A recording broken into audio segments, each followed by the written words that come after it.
Le Mali est l'un des pays les plus vastes d'Afrique. Son enclavement le rend largement tributaire de l'extérieur quant à l'acheminement de ses produits d'exportation et d'importation. En effet, les principaux centres économiques du Mali se trouvent à plus de 1000 km des ports maritimes les plus proches. C'est la raison pour laquelle le gouvernement du Mali a toujours accordé une attention particulière à l'aménagement et au développement des infrastructures de transport. Cette volonté se retrouve dans tous les documents de politique et de stratégie élaborés par le gouvernement.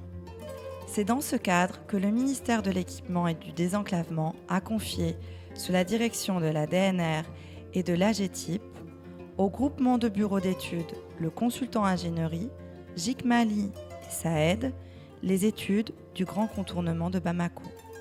Bamako se démarque des autres villes du pays. Elle compte une population 10 fois plus importante que la deuxième ville du pays, Sikasso. Elle est par ailleurs un carrefour naturel dans la sous-région ouest-africaine. Les grands projets routiers ou ferroviaires positionnent Bamako comme un point stratégique, un véritable hub. C'est dans cette logique qu'il s'est avéré nécessaire de dévier le trafic lourd qui traverse actuellement le centre de la ville. Cette déviation consiste à intercepter le trafic de Nossambougou au nord de Bamako et le dévier vers Safo, puis jusqu'à la RN 27.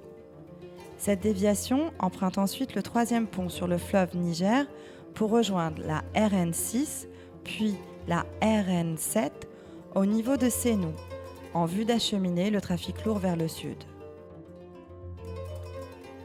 Les composants propres à cette étude sont la liaison Safo RN 27, la liaison RN 6 RN 7 et l'échangeur Banconi à l'intersection de la RN 27 avec la bretelle urbaine reliant l'agglomération de Safo au centre-ville de Bamako. La liaison Safo RN 27 prend origine sur la route Nossambougou-Bamako au nord de Safo, d'une longueur de 14,7 km. Elle est aménagée en route à 2 fois 2 voies avec un séparateur comportant une réserve pour une extension future à 2 fois 3 voies. Les derniers kilomètres de ce tracé traversent une zone moyennement urbanisée. À cet effet, des voies latérales ont été prévues pour le trafic local et le bicycle. Cet aménagement sera aussi accompagné d'une liaison de 3,9 km vers le centre de Safo et une liaison de moins d'1 km vers Sangaré-Bougou. Ces compléments permettront d'améliorer, en plus du trafic de transit, le trafic local. Cet axe devrait faire transiter de l'ordre de 2300 poids lourds par jour à l'horizon 2025. Cet aménagement sera doté de 6 giratoires, 30 ouvrages hydrauliques, de dispositifs de drainage et de signalisation et équipements de sécurité. Un éclairage public est prévu sur la totalité du tracé. Des aménagements paysagers sont aussi prévus le long du tracé pour mieux l'intégrer dans son environnement. La liaison RN6-RN7 prend l'origine sur la route RN6 à 5 km du carrefour Sotouba, longe les logements sociaux sur 3,3 km et se termine sur la route nationale RN7 au bout de 7,7 km. Étant donné que ce tracé est situé dans une zone relativement urbanisée, il sera aménagé en 2 fois 2 voies, extensible à 2 fois 3 voies du côté du terre-plein central et sera muni sur sa totalité de voies latérales, assurant les échanges locaux et supportant le trafic bicycle. Cet axe devrait faire transiter un peu plus de 1000 poids lourds par jour à l'horizon 2030. Comme la précédente liaison, cet aménagement sera doté de 4 giratoires, 8 ouvrages hydrauliques, de dispositifs de drainage et de signalisation et équipements de sécurité. Un éclairage public est prévu sur la totalité du tracé. Des aménagements paysagers sont aussi prévus le long du tracé pour mieux l'intégrer dans son environnement.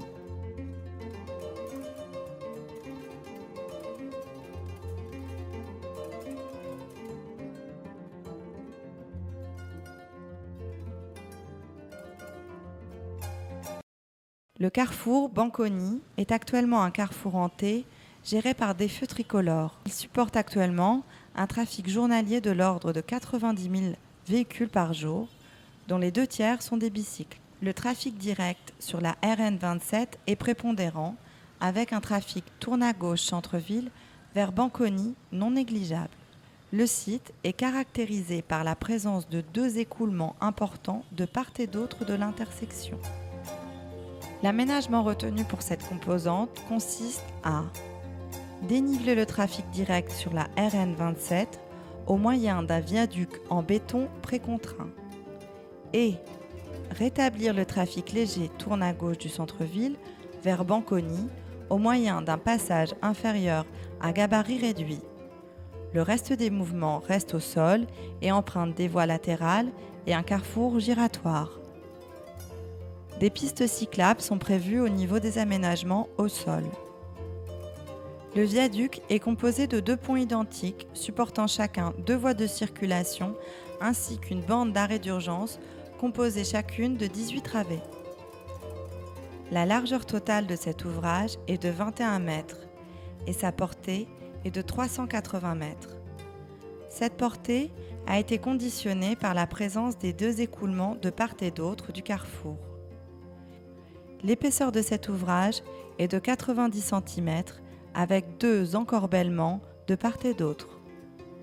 Les appuis intermédiaires sont des piles marteaux en béton armé. Les culées seront des murs de front. L'ouvrage sera fondé sur pieux. Le passage inférieur à gabarit réduit est composé par une chaussée unique de 3 mètres et une bande d'arrêt d'urgence de 2 mètres et 2 passages de service de 50 cm de part et d'autre. Des ouvrages de rétablissement des écoulements Banconi et Tien-Collé sont aussi prévus au niveau des voies latérales.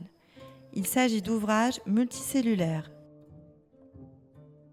Ces ouvrages ainsi que les voies latérales seront réalisés en première phase en vue de supporter le trafic provisoire et permettre la réalisation du viaduc et du passage inférieur hors circulation.